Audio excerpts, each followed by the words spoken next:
বন্ধুরা, জাপান দেশটি অন্য সকল দেশ থেকে এতটা পরিমাণে আলাদা যে সেটা আপনি জানলে খুব বেশি পরিমাণে অবাক হয়ে যাবেন।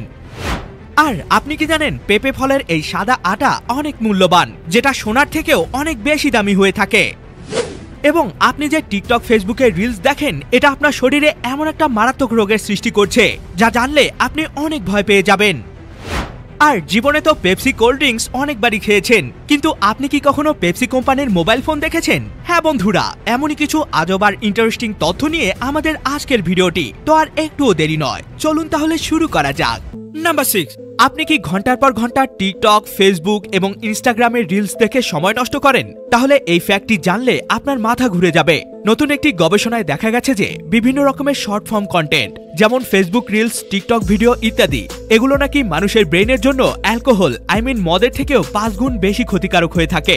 হ্যাঁ বন্ধুরা, 5 গুণ বেশি ক্ষতিকারক। গবেষকরা বলেন যে এই ধরনের ভিডিওগুলো আমাদের ব্রেনের স্মৃতিশক্তি এবং মনোযোগ একেবারেই কমিয়ে দেয়, এমনকি মানুষের মেজাজকেও খিটখিটে বানিয়ে দেয়, যার ফলে মানুষজন একটুতেই ধৈর্যহারা এবং অল্পতেই রেগে যায়। আর সব থেকে খারাপ ব্যাপার হলো, এগুলো মানুষের জীবন থেকে মূল্যবান কাজের সময়গুলোকে নষ্ট করে ফেলে, যেটা সত্যি অনেক ভয়ঙ্কর একটা ব্যাপার। নাম্বার 5, এটা হলো পাপায়া বা পেঁপে ফল, যা শরীরে আঘাত করার সাথে সাথে এরকম সাদা সাদা রস বেরোচ্ছে। তবে আপনি কি জানেন, এই রস এই ফলের থেকেও অনেক বেশি মূল্যবান হয়ে থাকে, কারণ এই রসে রয়েছে এমনই কিছু পাওয়ারফুল গুণাগুণ যা জানলে আপনি অবাক না হয়ে পারবেন না, যেগুলো সাধারণভাবে মানুষের ত্বকের জন্য অনেক ক্ষতিকর। তবে এই রসকে বিশেষভাবে প্রসেস করার পর এগুলো স্বর্ণের থেকেও মূল্যবান হয়ে যায়। এগুলোকে প্রসেস করে চেহারার উজ্জ্বলতা বাড়াতে অনেক রকমের ক্রিম এবং ফেস ওয়াশ তৈরি করা হয়। এছাড়া এগুলো দিয়ে বিশেষ কিছু মেডিসিন তৈরি করা হয়, যা কিনা পেটের বিভিন্ন রকমের অসুখ এবং হাড়ের ক্ষয়রোধ করতে সাহায্য করে। এমনকি এই আটা দিয়ে রান্নার কাজে মাংস নরম করতে বিশেষ এক ধরনের মশলাও তৈরি করা হয়। তো এই জিনিসটা কি আপনি আগে থেকে জানতেন? জেনে থাকলে সেটা আমাকে কমেন্টে জানাতে ভুলবেন না। নাম্বার 4, এটি হলো চকলেটের মিউজিয়াম বা জাদুঘর। যারা চকলেট পছন্দ করেন তারা এই ফ্যাক্টটি দেখলে খুশি হয়ে যাবেন, কারণ এই মিউজিয়ামের ভেতরে এমন একটি চকলেটের ঝর্ণা লাগানো রয়েছে, যেখান দিয়ে অনবরত এরকম চকলেট ঝরে পড়ছে। আর এখানে আপনি ইচ্ছে মতো যত খুশি তত চকলেট খেতে পারবেন। শুধু তাই নয়, এই মিউজিয়ামের প্রত্যেকটি জিনিসই চকলেট দিয়ে তৈরি। আসলে এই মিউজিয়ামটি তুর্কি দেশের ইস্তানবুল শহরে অবস্থিত, যার নাম পেলিট চকলেট মিউজিয়াম, যেটা চকলেট লাভারদের জন্য অন্যরকম একটা দুনিয়া। আর এখানকার চকলেটের দুর্দান্ত টেস্ট নিতে প্রতিদিন দেশ বিদেশ থেকে অনেক লোকজন এখানে ভিজিট করতে আসে। তো আপনিও যদি একজন চকলেট লাভার হয়ে থাকেন, তাহলে অবশ্যই এখানে আপনার একবার হলেও যাওয়া উচিত। নাম্বার 3, আপনি তো নিশ্চয়ই পেপসি কোম্পানির কোল্ড ড্রিঙ্কস একবার হলেও অবশ্যই খেয়েছেন। তবে আপনি কি কখনো পেপসি কোম্পানির তৈরি মোবাইল বা স্মার্টফোন দেখেছেন? হ্যাঁ বন্ধুরা, 2015 সালে পেপসি কোম্পানি পেপসি P1 নামের এমনই একটি মোবাইল ফোন লঞ্চ করেছিল, যেটা ছিল সম্পূর্ণ মেটালের তৈরি, মানে মোটামুটি শক্তপোক্ত একটা মোবাইল ফোন। তবে ফোনটির ফিচার্স গুলো ছিল একদমই বেসিক লেভেলের এবং দামও ছিল অন্যান্য ফোনের তুলনায় অনেকটাই বেশি।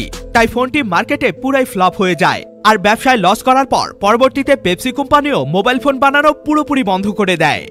নাম্বার 2, বন্ধুরা, এই কাপটিকে দেখতে সাধারণ মনে হলেও এর ভেতরে লুকিয়ে রয়েছে একটা গোপন রহস্য, যেটা আপনাকে পুরোপুরি বিস্মিত করে দিবে। হ্যাঁ বন্ধুরা, এই কাপটির নাম হলো পিথাগোরাস কাপ, যেটা দিয়ে মানুষের সততা এবং নৈতিকতা যাচাই করা হয়। আসলে এই কাপটির ভেতরে এরকম লম্বা একটি নল দেয়া থাকে। সবকিছু ঠিকঠাক থাকবে যতক্ষণ আপনি এই নলটির নিচ পর্যন্ত পানি কিংবা শরবত ঢালবেন, কিন্তু সমস্যা হবে যখনই আপনি শরবত ঢেলে এই নলটিকে ক্রস করবেন। যখনই আপনি নলটিকে ক্রস করবেন, তখনই সাথে সাথে এর ভেতরে থাকা সমস্ত শরবত এই নলটি দিয়ে এভাবে নিচে পড়ে যাবে। আসলে এই কাপটিকে এমনভাবেই ডিজাইন করা হয়েছে যাতে কেউ অতিরিক্ত পরিমাণে শরবত মানে লাল পানি খেতে না পারে। আর এগুলোকে বড় বড় রেস্টুরেন্ট এবং লাল পানি খাওয়া বারে ব্যবহার করা হয়, তবে চাইলে কিন্তু আপনিও ব্যবহার করতে পারেন। নাম্বার 1, এমন কিছু জিনিস যেটা প্রমাণ করে যে জাপান 2025 সালে নয়, বরং 2050 সালে বাস করছে।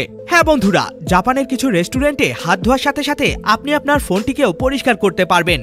এর জন্য জাস্ট আপনার ফোনটিকে এখানে দিতে হবে, আর কিছু সেকেন্ড পরেই ফোনটি ঝকঝকে পরিষ্কার হয়ে বের হয়ে আসবে।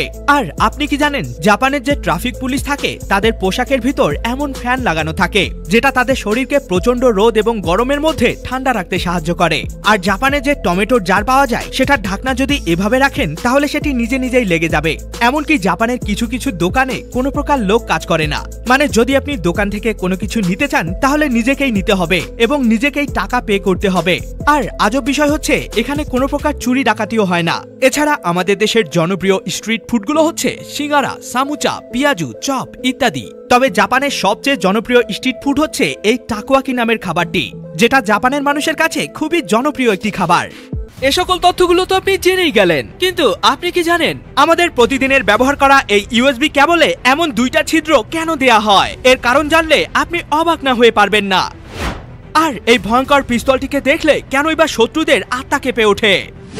এবং আপনি কি জানেন যদি কোনো উড়ন্ত বিমানের মধ্যে কোনো বাচ্চার জন্ম হয় তাহলে সেই বাচ্চাটি কোন দেশের নাগরিক হবে? ভিডিওটিকে এখনই দেখে নিন, এটিও কিন্তু অনেক অ্যামেজিং একটি ভিডিও। দেখা হবে অন্য কোনো ভিডিওতে, ততক্ষণ পর্যন্ত কিপ দ্য নলেজ।